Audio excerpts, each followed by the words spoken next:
हाय, मेरा नाम गुणवंत धार्मिक और आज हम श्री राम कथा के अंतर्गत वन गमन पूर्व राम के द्वारा दान ये कहानी सुनते हैं। बड़े भाई राम के आदेशानुसार लक्ष्मण गुरु वशिष्ठ के पुत्र सुयज्ञ को अपने साथ ले आए। राम और सीता ने अत्यंत श्रद्धा के साथ उनकी प्रदक्षिणा की। इसके पश्चात उन्होंने अपने स्वर्ण कुंडल, बाजूबंद, कड़े, मालाएं तथा रत्न जटित अन्य आभूषणों को उन्हें देते हुए कहा, हे मित्र, जनक नंदनी सीता भी मेरे साथ वन को जा रही है, इसीलिए ये अपने कंकन, मुक्तमाला, किंकनी, हीरे, मोती, रत्नादि समस्त आभूषण आपकी पत्नी को दान करना चाहती है। आप इन आभूषणों को सीता की ओर से आदर तथा नम्रता के साथ समर्पित कर देना। मेरी यह स्वर्ण जटित सैया अब मेरे लिए किसी काम का नहीं है, अतः इसे भी आप ले जाइए। मेरे मामा ने अत्यंत स्नेह के साथ मुझे यह हाथी दिया था, इसे भी सहस्त्र स्वर्ण मुद्राओं के साथ आप स्वीकार करें। राम के वन गमन के विषय में ज्ञात होने पर सुयज्ञ के नेत्रों में अश्रु भर आए।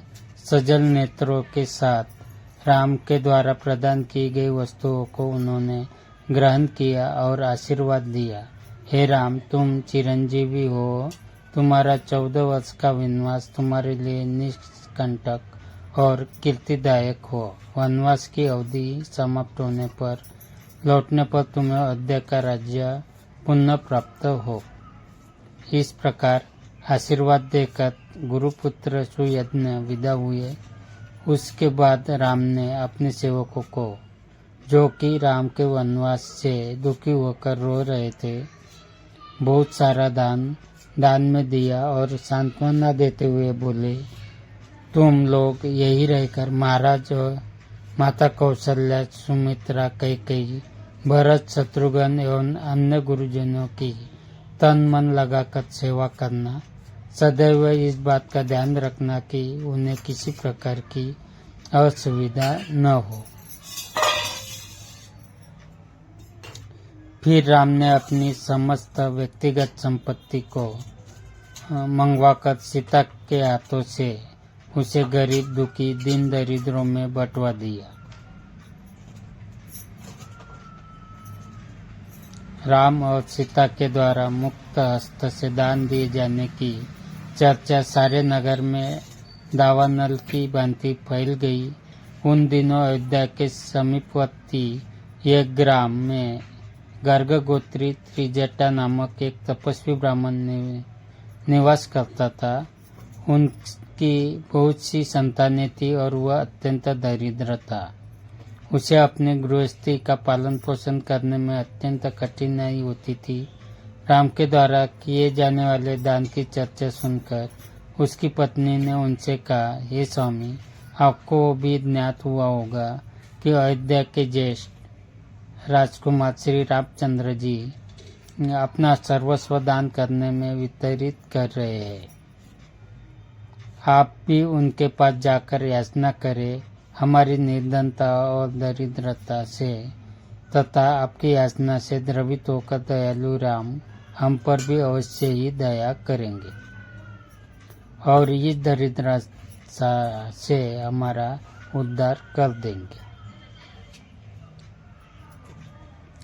तपस्वी त्रिजटा याचना में रुचि नहीं रखते थे, किंतु पत्नी के बार बार प्रेरित किए जाने पर विवश होकर वे श्री राम के दरबार की ओर चल पड़े। वे शीघ्र एक के बाद एक 5 डोरियां पार करके राम के समक्ष जा पहुँचे। उनकी तपस्या जनित तेज और ओज प्रभावित राम बोले, हे तपस्वी, हे ब्राह्मण देवता, आपका हृदय तीव्र गति से स्पंदित हो रहा है और शुभ्र बाल पर श्वेत कण झलक रहे हैं।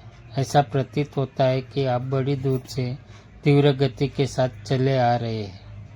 आपकी वेशभूषा आपके धन का अभाव और परिचय देता है।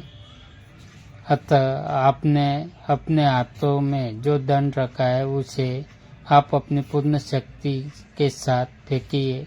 ये दंड जहाँ पर जाकर गिरेगा। आपके खड़े होने से उस स्थान तक जितनी गौवें खड़ी हो सकेंगी मैं आपको अर्पित कर दूंगा और उन गौओं के भरण पोषण के लिए भी पर्याप्त साधन जुटा दूंगा। इस आदेश को सुनकर त्रिजटा ने पूरी शक्ति के साथ दंड फेंका। दंड सरयू नदी के दूसरी पार जाकर गिरा। राम ने उसके बल की सराहना की तथा उसे अपनी प्रतिज्ञानुसार गौवें दान में दी। उनको विदा करने के पूर्व स्वर्ण मोती मुद्राएं वस्त्रादि भी दान में दिया। इस प्रकार अपनी असंख्य धनराशि का दान कर सबको संतुष्ट करने के पश्चात वे सीता और लक्ष्मण के साथ पिता के दर्शनों के लिए चले गए। इसके आगे का पाठ अगले भाग में सुनाता हूँ।